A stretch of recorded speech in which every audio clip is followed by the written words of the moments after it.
to introduce the first reading, which will guide us through this first theme, the EdTech Boom.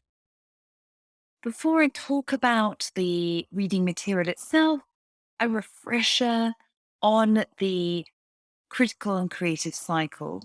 Here, we are moving from that grey quadrant of reflecting, which is reflecting on our own practice, into the orange and green quadrants, the connecting and critiquing modes.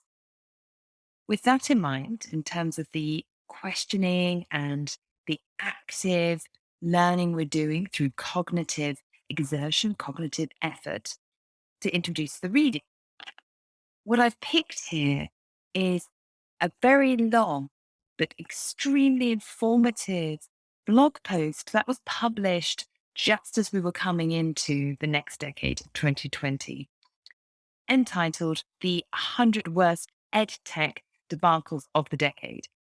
As I put underneath a little disclaimer that the language used here is pretty strong. It's not the sort of language you want to necessarily put before your students, especially if we're talking of secondary, high school age. However, looking past some of the language and its style, this is really a very enlightening piece talking about what went wrong.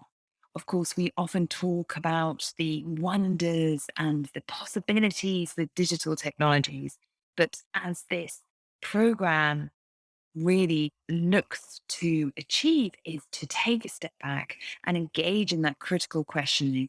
And this is a perfect way to do so. You might not make all your way through, but certainly worth reading and coming back to, even if you just start at the beginning and read the first few points. I'd encourage you to take one of these points and think about the following. What have you learned? And reflect on, through that connecting and critiquing, is there anything surprising in what's said about all the promises of EdTech and how they failed to deliver?